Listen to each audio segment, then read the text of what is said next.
Evening, everyone. Good we are evening. live. Good evening. Good evening. We are live on Facebook. We have with us Dr. Manisha Jadhav and Dr. Gautam Kodikal. Good evening, sir. Good evening, ma'am. Good evening. Good evening, Pallavi. Good evening, sir. Okay, Good so evening. Good evening. I'll start with introducing our moderator first, Dr. Manisha Jadhav. She's a homeopath and cosmetologist practicing in New Age aesthetics in Oshiwara, Mumbai. She has 22 years of vast experience, and she has completed her MD and clinical course in pharmacology from Nasik. She is a gold medalist as well. So I'll urge Dr. Manisha Jadhav to continue with introducing our speaker and go ahead with the session, ma'am. Thank you, Pallavi. Thank you for your kind words. Thank you, ma'am. A very good evening to all our viewers. Welcome to Regrow Biosciences Private Limited Health Awareness Sessions. Regrow Biosciences Private Limited, Mumbai, is glad to present a Facebook Live session on bone health and COVID-19. I'm glad to introduce today's expert speaker, Dr. Gautam Kodikal, sir. Welcome, sir, to this beautiful evening. Thank you. Dr. Gautam Kodikal, sir, is an experienced and one of the leading orthopedics in Bangalore with more than 35 years of experience. Dr. Kodikal, sir, has pursued MBBS from Armed Forces Medical College, 1977, MS Orthopedics in Christian Medical College, 1982. Basic course conducted by AO Swiss. Advanced course AO Swiss. Indo-German Orthopedic Fellowship. Dr. Kodikal sir has done more than 5,000 joint replacements, more than 3,000 ACL reconstructions, and has 22 years of experience in managing children with cerebral palsy and deformities. Sir is an active life member of the Indian Orthopedic Association, Karnataka Orthopedic Association, Pediatric Orthopedic Society of India, and Pune Orthopedic Society. Dr. Kodikal sir has published over 100 articles and book chapters concerning the treatment of sports injuries, osteoporosis, and fracture of joints related to children. Going ahead with this session, I would like to ask certain question to sir. So may I ask you, sir, certain question on bone health? Yes, sure. Thank you very much. And thank you for calling me and for the glowing description of my career. Thank you very much. Yeah, it's our honor to be here, to have you here on this live session on behalf of Regrow. I thank you. And sir, I would like to ask certain common questions. What is bone health and why bone health is important? See, basically, you must understand, and that is very important, is that the bones are, it's like a building, the bones are the basic structure upon which you build the building, the foundation, the pillars, upon which you will ultimately surround the pillars and the foundation with your structure, with your house or with your building or whatever it is. But ultimately, the main supporting structure is the foundation and the pillars. So the bones form the foundation and the pillars on which the ultimate, all the structures are built around that. So your muscles, your nerves, your tissues, all other things, ultimately even your brain is within the skull. So it is supported by a bone. So the bone is the ultimate supporting structure of the body. So it's very important. Bone health is very important, and it's very important to have good bone health. So what are important things to avoid?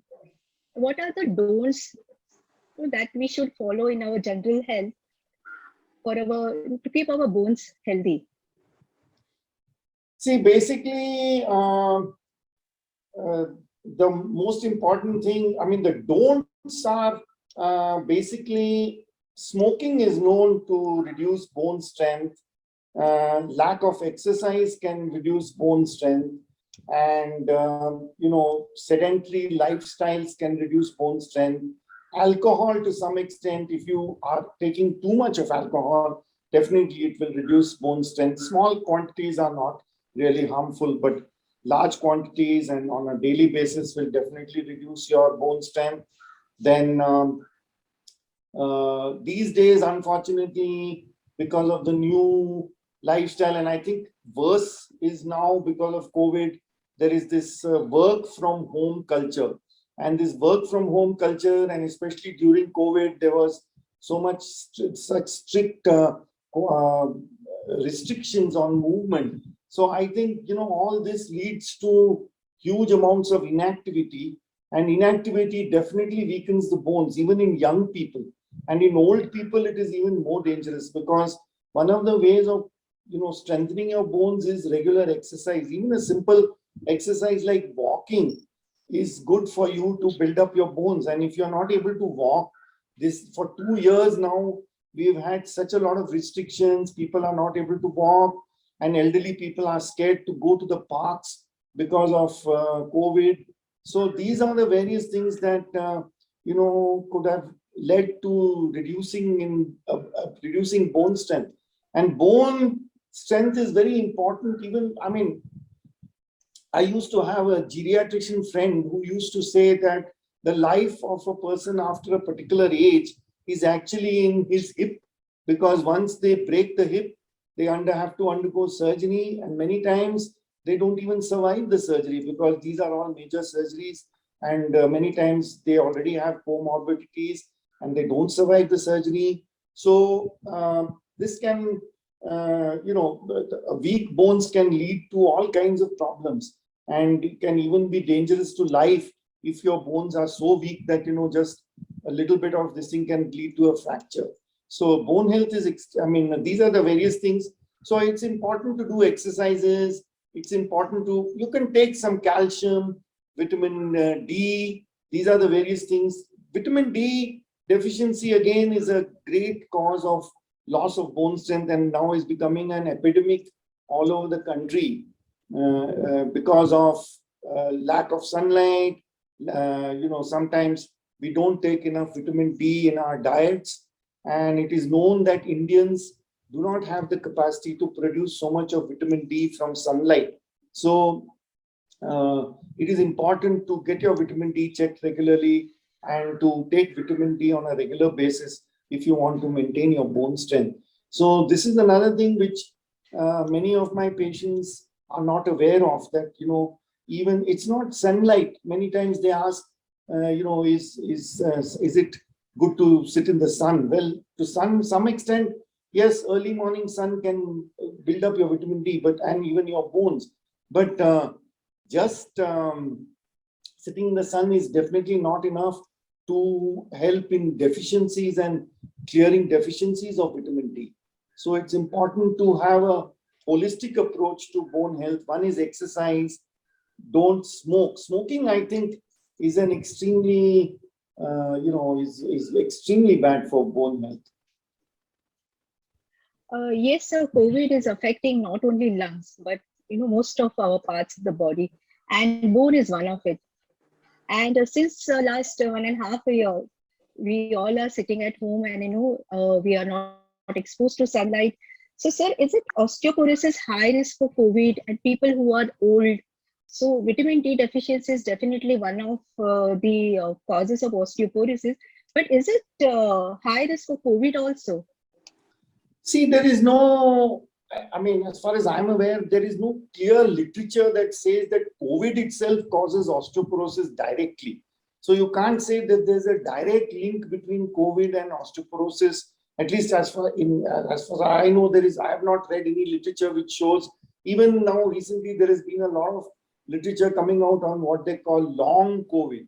But most of the time, they're talking about affecting the heart, the brain, sometimes the nerves and things like that. But so far, there has been no point saying that, typically saying that, it causes osteoporosis. But as I was saying earlier, see, when you have COVID, one is you go into quarantine. So for 14 days, you're stuck in one room and you're not even allowed to get out of the room.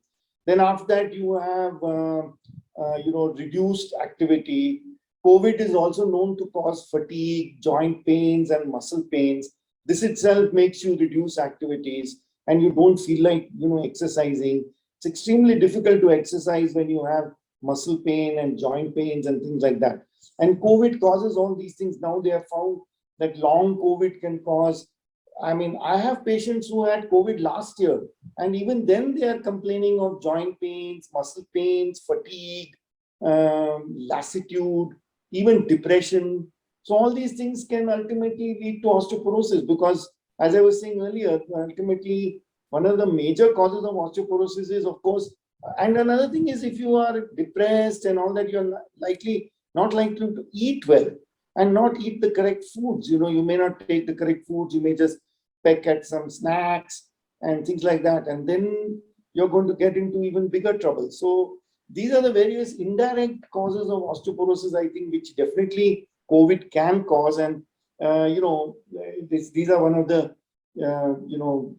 dangers of what we could call long COVID. Now there's this new thing that is coming, which they call long COVID.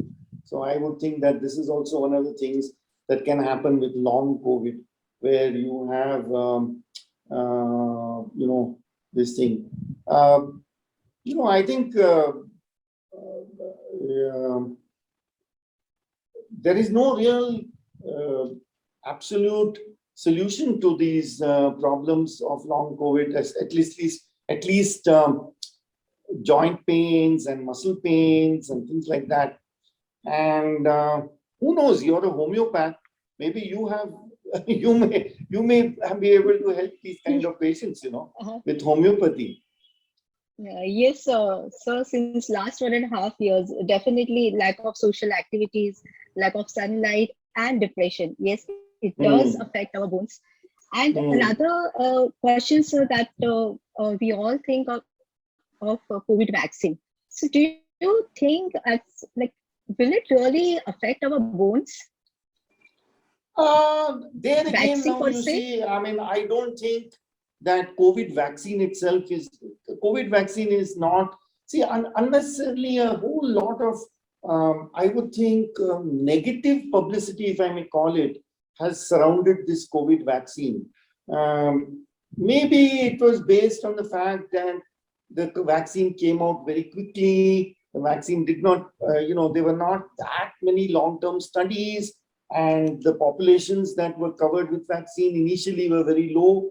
And therefore, there has been a lot of, I would say, incorrect publicity about COVID vaccines. And there is no proof that COVID vaccine causes osteoporosis, causes bone weakness, or causes anything. In fact, all vaccines, even in the when we were young, we used to take, of course, now they don't give those vaccines anymore, but we used to take typhoid and, there was one injection called TABC, which used to cause the same thing. It used to cause fever. It used to cause so much of pain, so many reactions. And we used to take it every year. So all vaccines cause some amount of reaction. And that's because it's an immune response to the vaccine. But that doesn't mean that it causes osteoporosis. I don't agree with this. And I think that many people unnecessarily spread a lot of negative things about the vaccine. And it's important to take, I think it's very important to take vaccination. I've also taken vaccination. And I think it's important that, because that's the only weapon we have. what weapon do you have against COVID? We don't have any weapon against COVID. Even today, there is so much of controversy as to what is the correct treatment of COVID.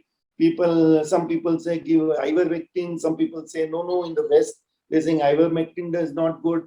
This thing, and every day when COVID first came, they used to say take HCQS. Now they are saying HCQS is useless, and then they were giving monoclonal antibodies, all kinds of stuff. Huh? And then pardon? Remdesivir and then other. Remdesivir and everything. But see, nobody knows. Even remdesivir, some people said no, it doesn't work. It's useless, and things like that. So I think vaccination is important. It's an important, an important mission being conducted by our government, and I think we must cooperate with the government, like we cooperated with smallpox. And that's the reason why we got rid of smallpox, we got rid of polio, because we cooperated and we were able to eradicate it. So then how do we examine, how do we know that our bones are healthy? What is a bone density test? See, bone density test is basically a test where using X-rays and then analyzing those X-rays via computer, the bone density and the bone strength, the bone mass, actually it's called a bone mineral density or a bone mass is calculated. And then we get a graph, and we also get all the figures of bone density, the bone mass. Now, there again, I mean, this is my personal opinion that too much is being made out of this bone density test. And sometimes one has to take these tests with a pinch of salt. If you are just, see, almost every test, every time I send a patient for a bone density test, almost every test they say osteopenia. And then they write fracture risk so much percentage fracture risk. And then the patient panics and then comes running to me saying, oh, I'm going to get a fracture, I'm going to get a fracture. But some of these are within WHO normal standards. And I mean, these test results. And they don't mean that you have to panic and you have to immediately, start taking, things like bisphosphonates and teriparatide and things like that. So I think one needs to take this with a pinch of salt. And there was too much, at one point in time, there were a lot of these things, if I may say so, are market driven. You see what happens in the West, a lot of people during the winters, it snows, there's ice, and because of the ice, they fall down and they break their hips. So just like, you remember there's a thing called a pap smear. So in Western countries, they started saying that every woman must have a pap smear. If you don't get a pap smear done, we are not going to cover your insurance won't cover you. So then they started the same thing with the bone density, saying that unless you get a bone density test, we won't cover you for insurance, because if you break your hip, we are not going to pay for your total hip replacement. So then people started doing more and more bone density tests, more and more machines came out, and then people who are making these machines have to sell the machines.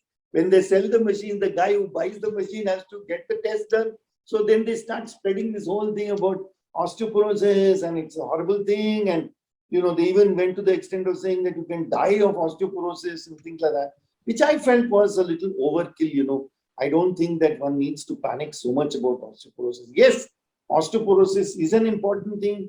As I told you, I had a geriatrician friend who used to say that, the life of a person after certain age is in his hip, because due to osteoporosis, he may break his hip. But that doesn't mean that you really go into a panic state and keep doing. Well, it's not a bad idea, especially for ladies once they reach menopausal age, to get a bone densitometry test done. But it's not necessary to keep on doing it repeatedly, and maybe once in 2 years, once in 3 years, but not every 6 months, every thing, and get obsessed about it.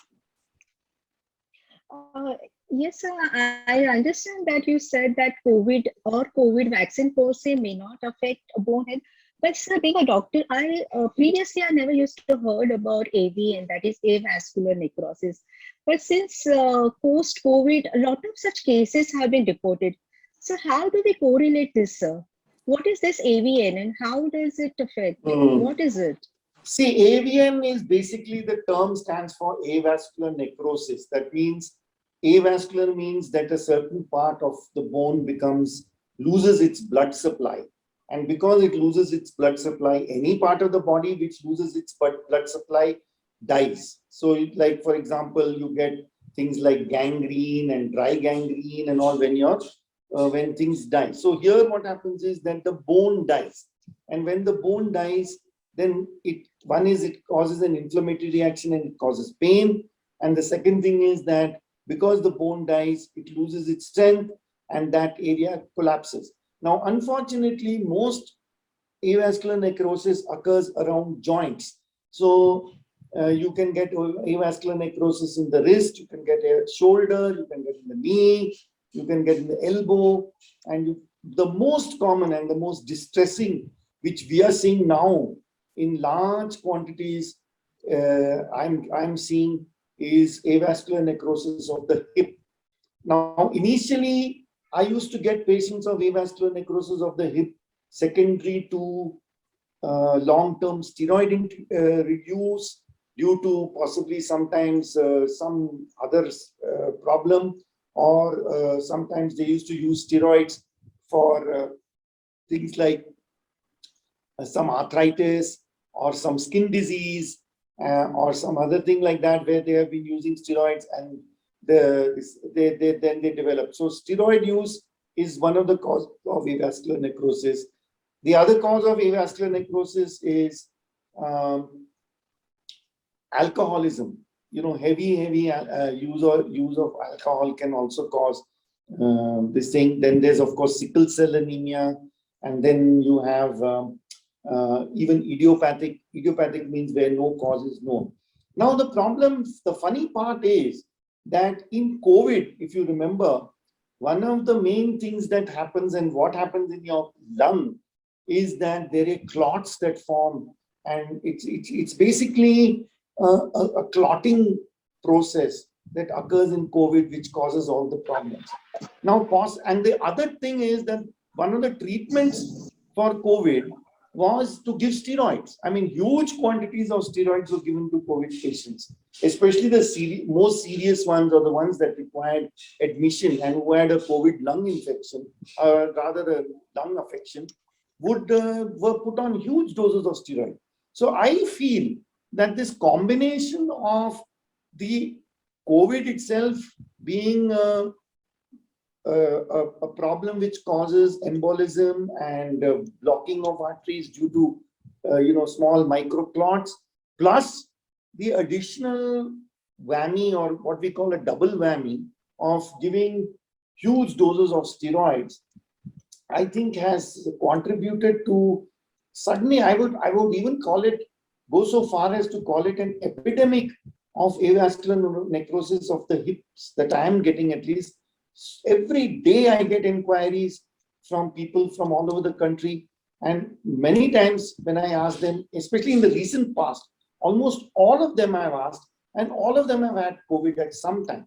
I would say almost 8 in 10 patients who are calling me these days have a history of having had COVID. So this is one thing which is sad. It seems to be increasing, and avascular necrosis of the hip is an extremely distressing problem, and especially, unfortunately, this is also happening in young people. Most of the people who are calling me are in the 25 to 35, 39, in fact, below 40 age group. Okay, so sir, age is also one of the factors. We can't say the age, even young people are suffering. Alcoholism, COVID vaccine, as you said, that it may not affect, but the isolation, depression, lifestyle, alcoholism, all these things might affect, and they are basically more on the hip joints or any other joint may affect. Yeah. Sir, I would like to know if there are any stages of it, like how does it progress? Yeah, so what happens is that we normally stage the classical avascular necrosis is of course the avascular necrosis of the hip, which is an extremely distressing situation because, as I said, it affects young people, and if it ultimately, if the hip gets completely damaged, then the only answer is to go for a total hip replacement, and a total hip replacement in a young person is not a very nice thing to happen because ultimately this hip has its own life of its own, and after some time, you will have to change that hip. So the thing is to try and avoid a total hip replacement as much as possible. So what happens is that in the very early stages, sometimes in fact you would have and this is the other problem which we are facing today, is that many of the avascular necrosis of the hip are being missed because the patient goes to a doctor. First of all, many times they go, they don't go to an orthopedic surgeon, they go to their family physician, and they go with a hip pain. It's a vague hip pain. It may not be very much. It comes niggling once in a while, and he feels that it's just some kind of some sprain, and he gives them some painkillers, and then this goes on and on. Finally, when it goes to a point where the patient says that, look, this is not getting any better, then he gets an MRI done and suddenly finds that there is avascular necrosis. So if you have avascular necrosis not seen in the X-ray and seen in the MRI, then normally we say it is, this is the lame, I would give the simple classification so that laymen can understand, since I'm not speaking to a orthopedic audience, so to speak. So this is stage 1.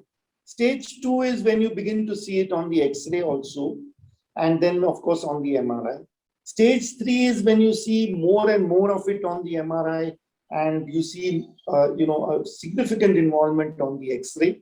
And stage 4 is when you find that because of the long-standing AVN, the hip has collapsed. Actually, even stage 3, in early stage 3, sometimes you may not find much collapse, or you may find a little flattening of up to about 2 millimeters flattening of the head.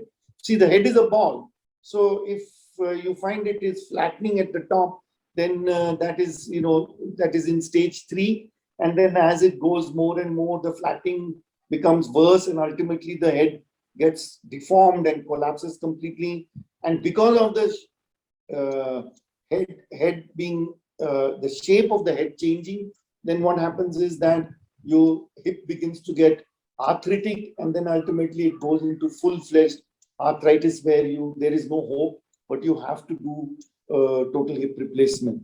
So these are the simple, I'm giving simple staging of the hip. Of course, we have more complicated things based on MRI, based on what you see on the MRI, whether you see subchondral fractures, whether you don't see subchondral fractures, and things like that. But I don't want to go into that because that would be more for a orthopedic audience, and maybe general people audience will not be able to understand these things so easily. But this is the, I would say, the gross classification of how you have how we classify or stage the avascular necrosis. So how do we diagnose? Is it only X-ray and MRI, or are there any other tests to diagnose avascular necrosis? Yes, now that is an extremely good question that you asked me, because one of the really early signs, if you examine the patient, examine his hip, then there are rotation. We have two rotations. One is called external rotation, and one like the position in which you take when you're sitting cross-legged. And then there is internal rotation. Now, the earliest classical sign you will see is painful internal rotation.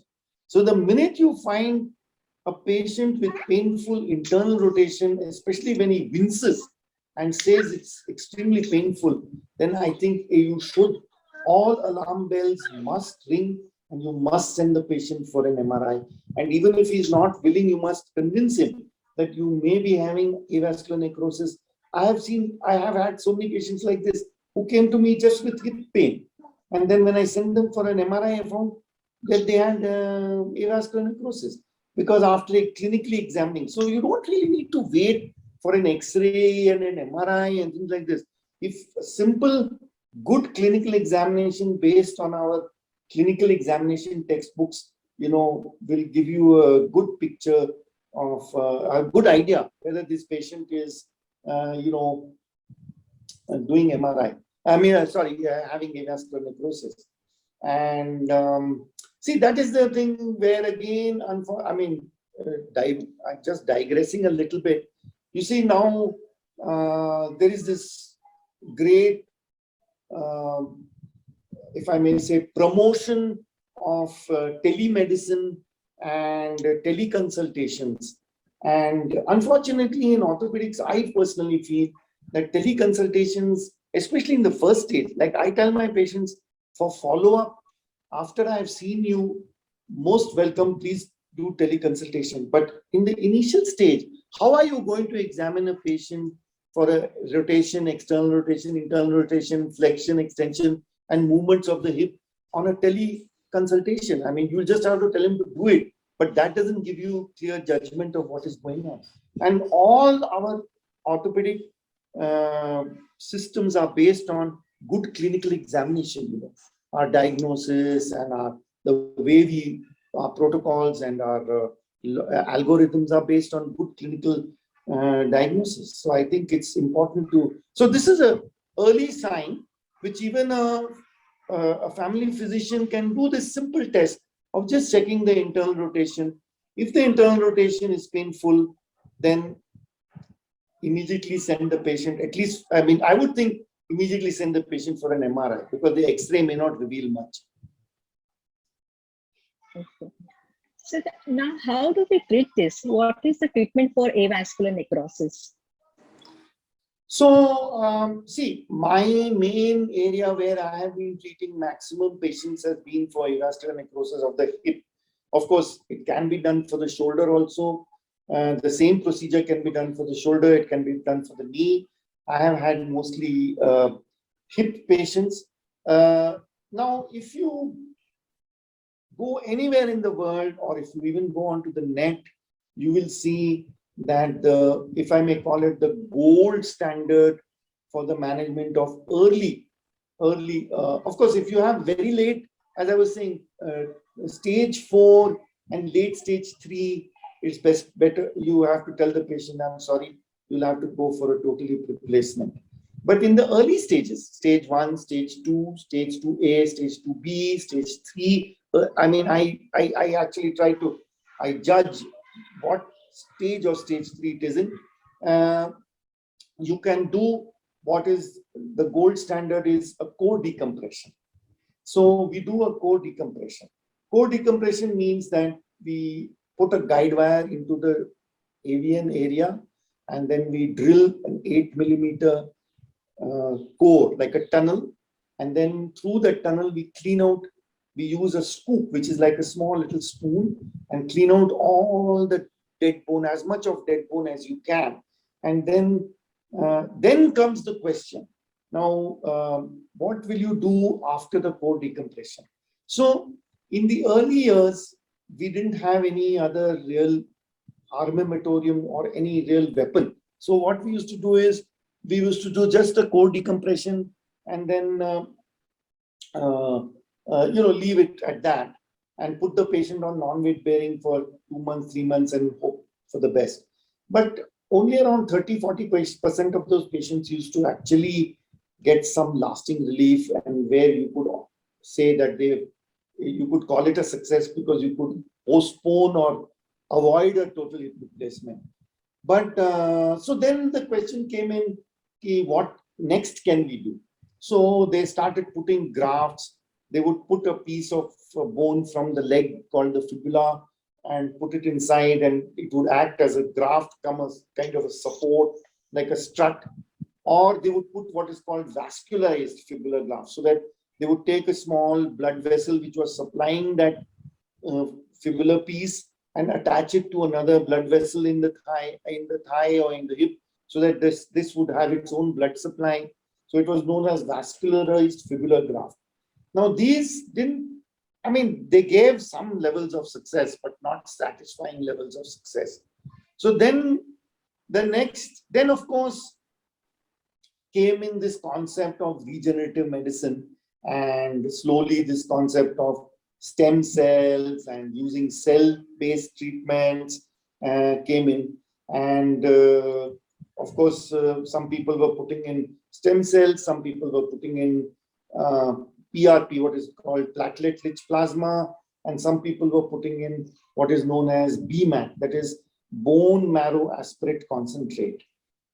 Now, the only problem with all these treatments is that there is no guarantee that how many of these cells you are going to put in are going to actually convert into bone, because bone marrow, as you know, is the base from which all cells will grow. So, and stem cells also are the base. I mean, why? That's why it's called a stem cell, because the stem cell can grow into, in fact, your whole body, ultimately your embryo, when the whole body forms out of the first few cells, which are like stem cells, right?